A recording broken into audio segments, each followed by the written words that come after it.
Cáceres is like something out of a storybook or a big-budget swords and sorcery movie. This perfectly preserved medieval city is a maze of palaces, churches, secret walled gardens, and crenellated towers. And Yoly and I are here for a few days to explore, eat, and indulge my Dungeons and Dragons fantasies. And right in the heart of the town is the Parador, ensconced in a medieval palace, where of course we're staying, in a medieval tower.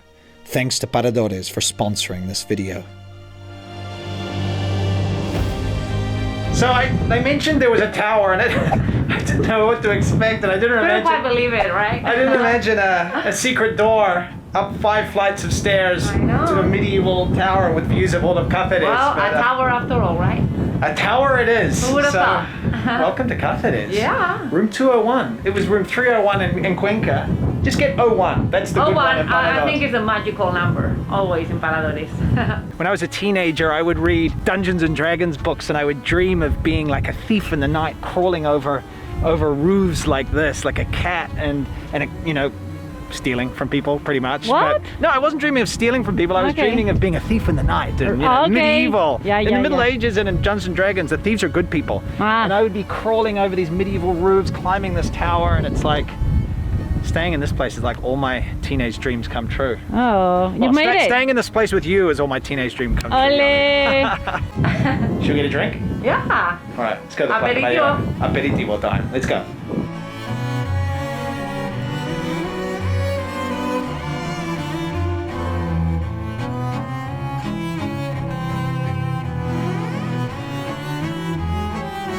Salud, mi amor. Salud. Salud, welcome to Cáceres. To this wonderful weekend that is not a weekend in Cáceres. So, for those of you who don't know, Cáceres is in a region called Extremadura, which I always struggle to sound like Extremadura, but it's D-U-R-A, not D-U-D-A. And it's one of the lesser visited regions in Spain, but it's a fascinating region. Great food, beautiful cities. This is amazing in through these walls. We're going to be exploring it while we're here for a couple of days, and I'm super excited. Salud once again. Welcome to Cáceres. Ole. So Yoly, there's something you need to clarify. Extremadura. Extremadura. What does that mean? That word that you can't pronounce. Yeah, exactly. Extremadura. A lot of people think that it means extrema dura, extreme hard. No. Because it's a hard and extreme land. Is it though? I find it quite soft and like delicate and like medieval and lovely. Soft, delicate, medieval. Sorry, I'm distracting. Does that combine? Yeah. Extremadura. No, it does not mean extreme and hard. It comes from beyond the Duero River. So the Duero is up north from here, and so it means the land beyond that. So Extremo Duero, or Douro if you're speaking in Portuguese. Douro River. And English, I think. Glad we got that clarified. You hungry?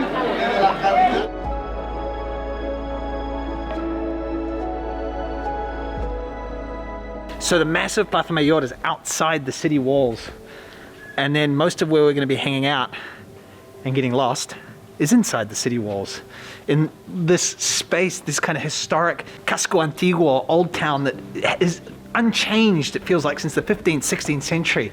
It's incredible. And we're lost, of course.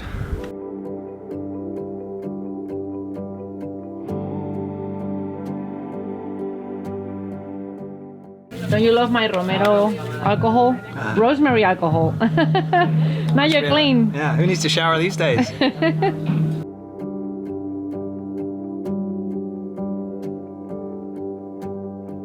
Yoly, this is the most intense plate you're ever going to eat in your life. So what we have is this massive slab of fried pork belly sitting on a mixture of potato and paprika with pork rinds on top. Ole, ¿verdad? It's Extremadura on a plate. So obviously this part of Spain is famous for its pigs, famous for its, this is where a lot of the great Iberian ham comes from, but also it's famous for paprika. So paprika, pimentón, is this ingredient that you'll know about, and the best stuff, the pimentón de la Vera, is from this region, from Extremadura. Why? Well, here's the thing, a lot of the conquistadors who went to the Americas came from Extremadura. It's a hard land, looking for a better life. And so they brought back the peppers to this region, and probably it was the monks that grew them or something like that, but that's the reason. This is the land of paprika, and if I eat that, that's gonna make me feel immediately wonderful and in about 5 minutes ill. So, Isn't that beautiful? Oh my God.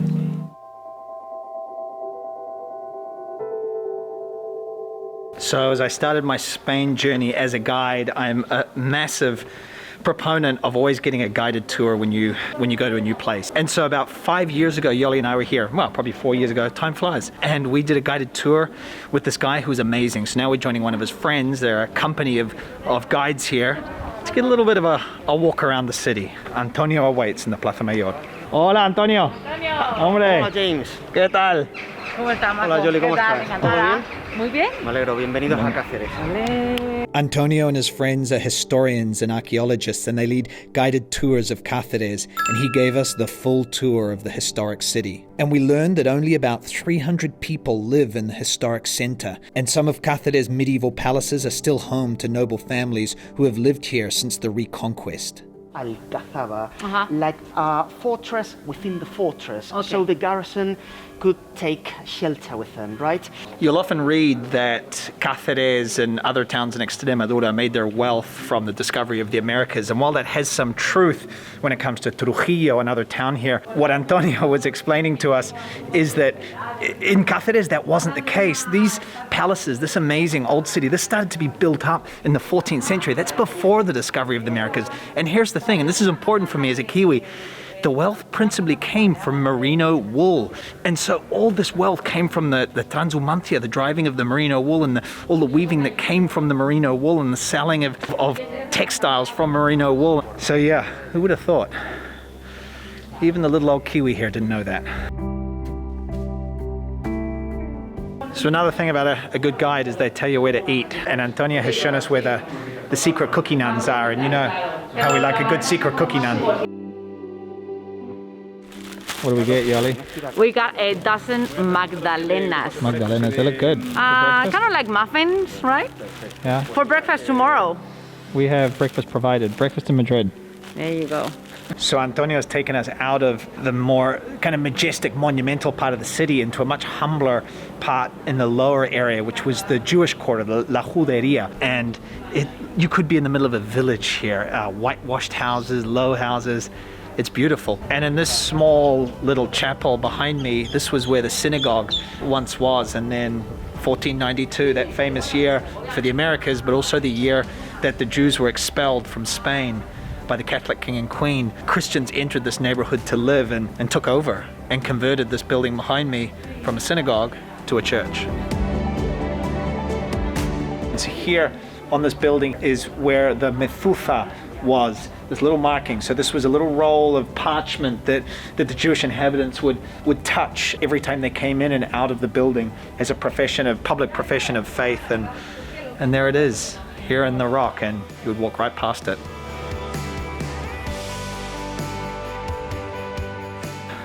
So I think we deserve to rest a little bit now, no? Rest? Can we Okay. go back to our tower? Back to the tower. You lead the way. Let's go. And one of the joys of staying in Cáceres is going for a dusk walk before dinner, as the streets grow quiet and the light turns beautiful.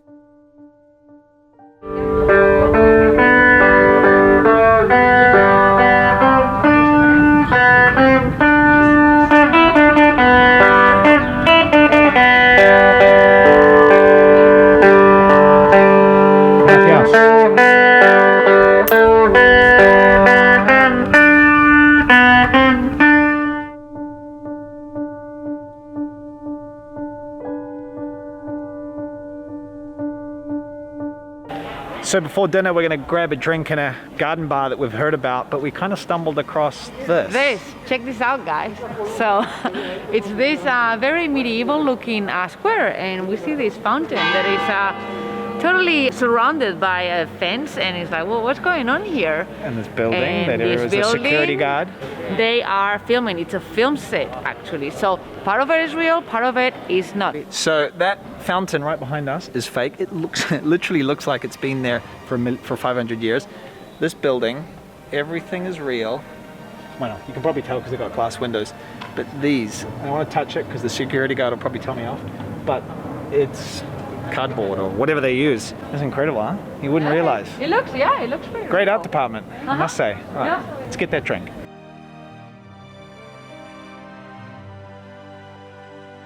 So within the kind of walls of the city, you can see gardens sometime or hear the tinkling of a fountain. Generally, you can't get in, you might get a peek, but there's a few garden bars. And this place, Matro Piero, Eso. is apparently very, very trendy. So Yoly and I are not the trendy types, but hey, I can do it. This is like Antonio was telling us in the top 10 lists every year after like some place in Ibiza. So hey, I'm we ready are. for trendy. I can Yeah. do trendy.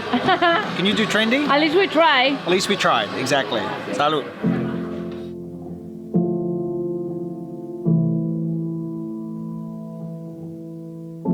And then dinner in the garden of the Parador. So we've been treated to traditional menu, degustación menu. So it's going to be traditional food from Extremadura, starting with some Extremanian Extremenian. Extremaduran. Extremadurian olive oil from the Sierra de Gata. Gata gato. Gata, like me. Lady Cat. Lady Cat. Mountains.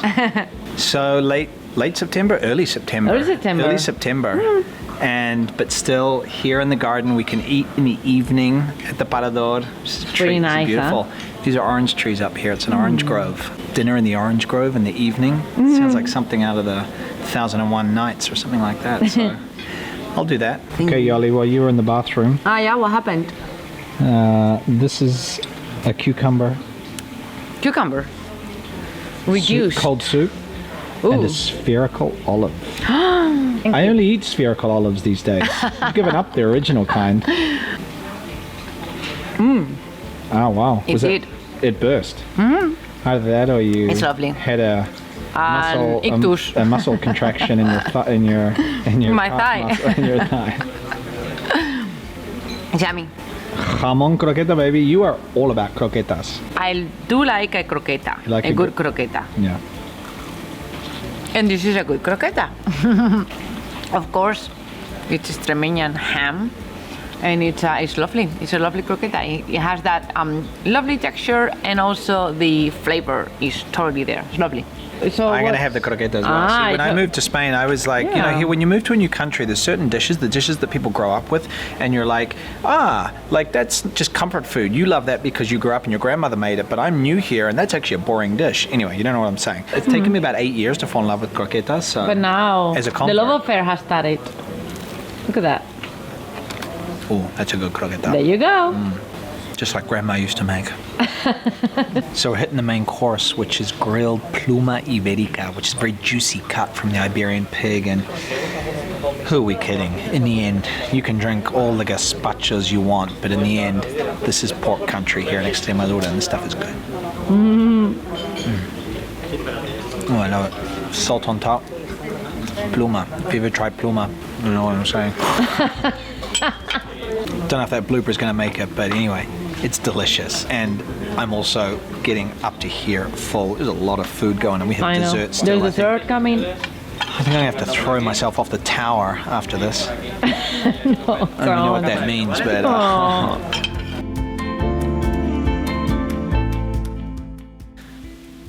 So if you're new here, you might not yet know about our love for toweling robes. Or flamenco. Mira, si el cariño fue que siento la calentura que me dejó tu querer.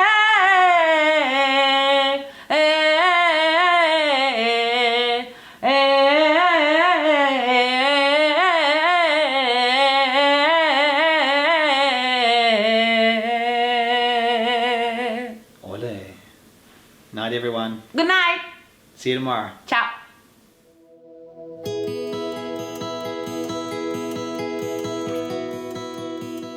Today we're going to explore the mysteries of Cáceres, medieval towers, churches and dramatic palaces. But first we need breakfast, and regular viewers will know that Yoly and I do breakfast a little differently.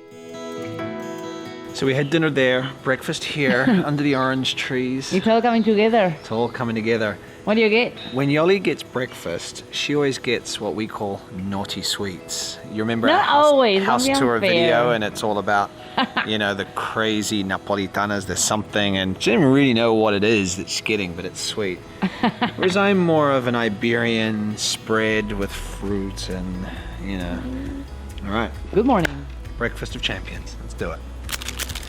Tell you what's not sweet still is my coffee. I'm gonna add a little bit of sugar, and now it's all rounded up. Healthy. I know.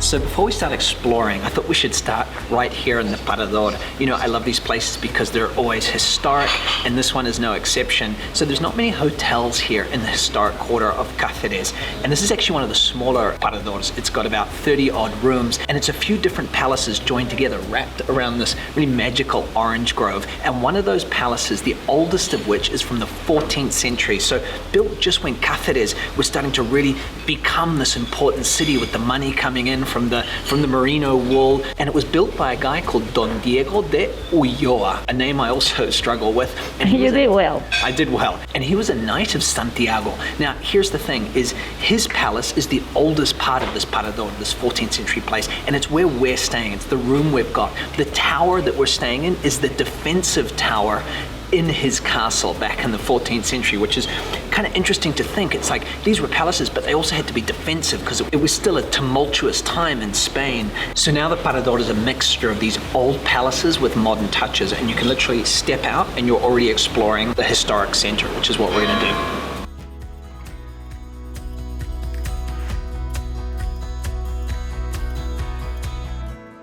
So one of the things that's really fascinating about this Plaza Mayor that I'm going to spin around in and hopefully not get too dizzy, it's really impressive. But why is it outside the city walls? See, the city walls started there into the medieval city. Well, the reason is it was always like that. It actually was like that in Madrid as well, because the Plaza Mayor, or what was that kind of main square, was the place where they had the market, and the market was outside the city walls. Generally in these tiny, well, these kind of tight streets of medieval towns, you couldn't have a big market, and so that's why the market then evolves into the Plaza Mayor. This place is awesome. There's not that much to see necessarily from Roman Cáceres, but I think it was about 20 years or so ago, they were digging a car park. Of course, always digging a car park. And of course, what they find? Roman ruins. Exactly, Roman Cáceres. And this is what's around us here. So it can be a little hard to kind of know what you're looking at, but you can see pieces of what was the Roman town. These are the bases of arches from the Roman baths. There was a Roman house over here, the remains of a Roman house. This looks like it could be some sort of road, although I'm not sure. And over here, you can just see the base of a column down here. So Yoly, this enormous tower, what our guide was telling us is that, okay, 12th century, this is a Moorish tower, but if you go to the base, these are Roman stones at the base of the tower. Then the Moors build on it when they come, and then the Christians build on it. They're fascinating. They're so beautiful. I love that kind of gold, that red color. Beautiful If it's color. red, I don't know what color it is. But It's beautiful. love it. Yeah.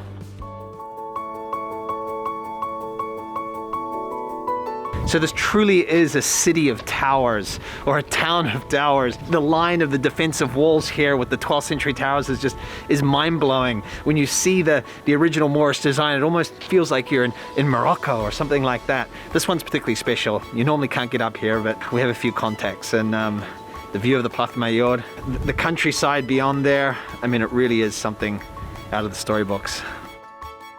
So up here on the Bujaco Tower, you can actually see the other towers we were on that had that Moorish, almost Moroccan look to them. You know, this tower we're on here is much more kind of frilly looking, almost crenellated, spiky bits. That is not a technical term. Spiky bits. But originally this tower was like one of those, but when the Christians came, they I guess, you know, reinforced it. Which one do you prefer? I think I like those ones. Yeah? Yeah, aesthetically they're They're very kind of exotic. they're really cool. Yeah.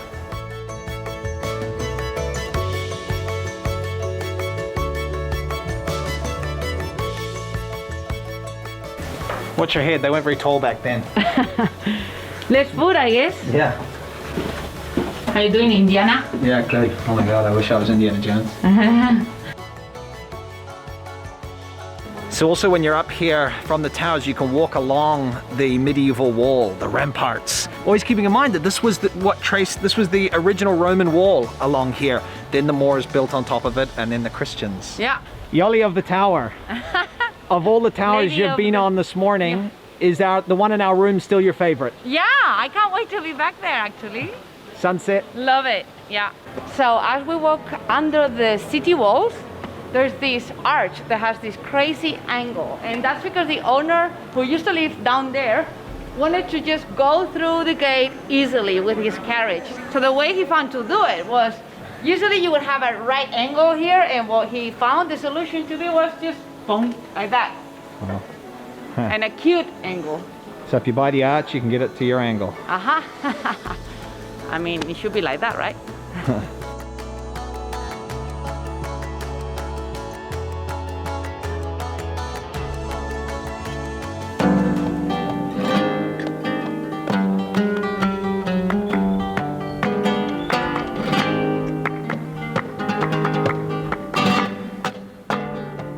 And of course, as happened throughout the rest of the Spanish Peninsula, the Moors were kicked out as the Christians retook or took, however you want to say it, the Iberian Peninsula. And here in Cáceres, they captured it in the 13th century. And here where the cathedral is now, or the co-cathedral as it's called, they built the first church, which is one of those cathedrals that I like. It's simple, it's stone, it's rock. A little like the one we loved in Cuenca.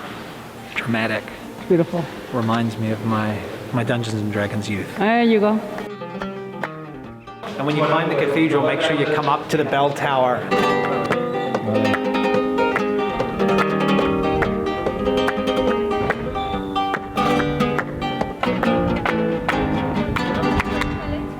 Ole.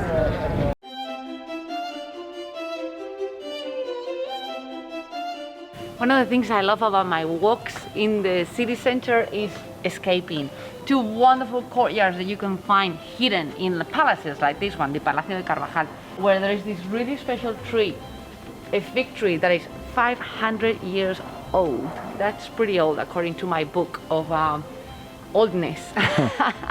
And it keeps producing, or it looks like it at least. I found one fig. Check it out. Wow, there it is. Don't eat the last fig. Yeah. It's like the apple on in the Garden of Eden. Yeah, it's pretty poisonous, right? Original sin right there. Too sweet. And with its olive trees, this is a beautiful spot if you need to escape all the stone and just dive into a hidden garden. It's quite magical.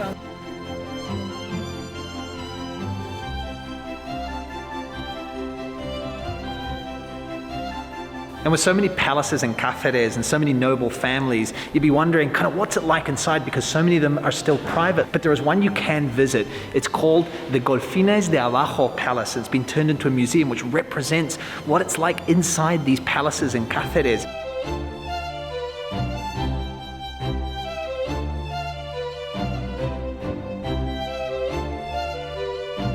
They have this 16th century room, the Sala de Armas, with these amazing frescoes on the wall.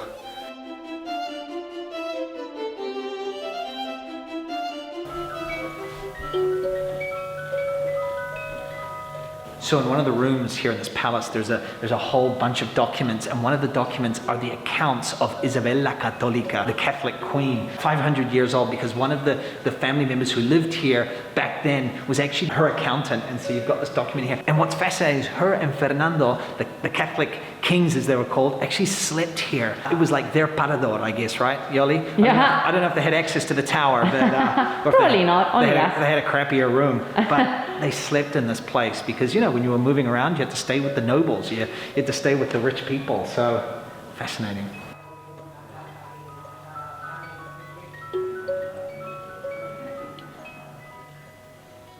So it's been a very historic morning, we should say, and I really needed a glass of wine. So here at this bar, they have their own house wine, and it's wine from the region, the Ribera de Guadiana, that's just not that well known, but man, it is really, really good. And so this is my second one. The first one, as we say in Spanish, we don't say it didn't touch the sides, we say it got caught in my molars. So second one might too as well.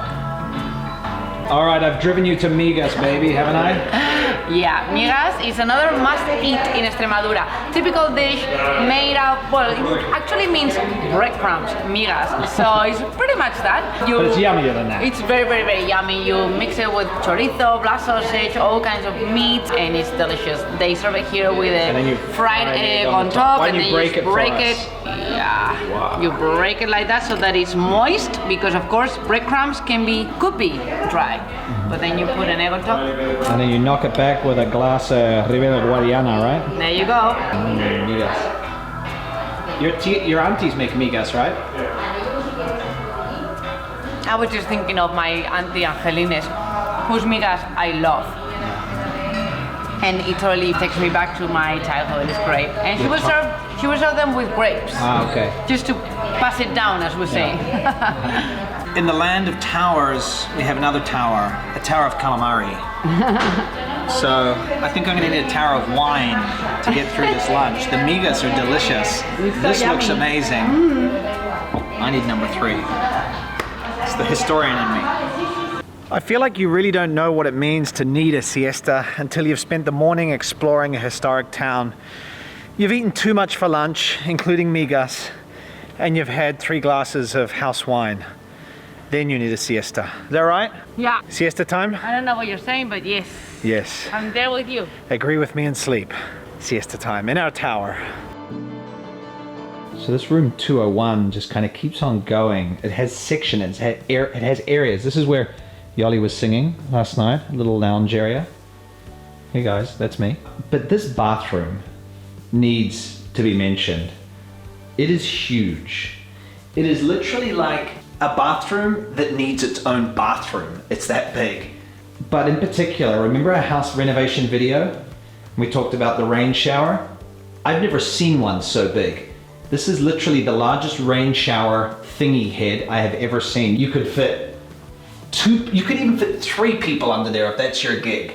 Not gonna be happening on this weekend, but anyway, serious rain shower head action. Makes the one at home look a little small.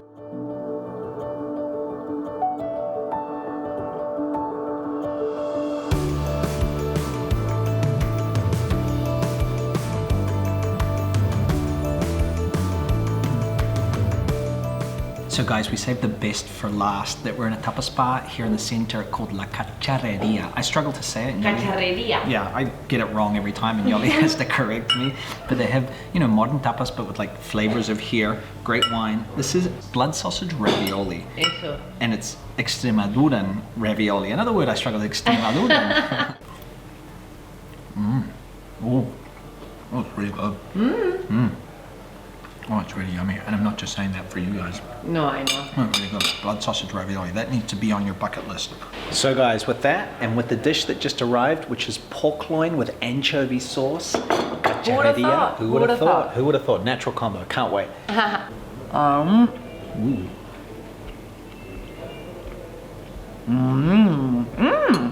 Wonderful. Very unexpected mix of ingredients, and actually what I really enjoy in there, because the anchovies, I can't taste them so much, but what I can taste is the alcaparrones. Ole, the big ones. And that's nice. Capers. Yeah. Big capers. Yeah. Wow. The official translation.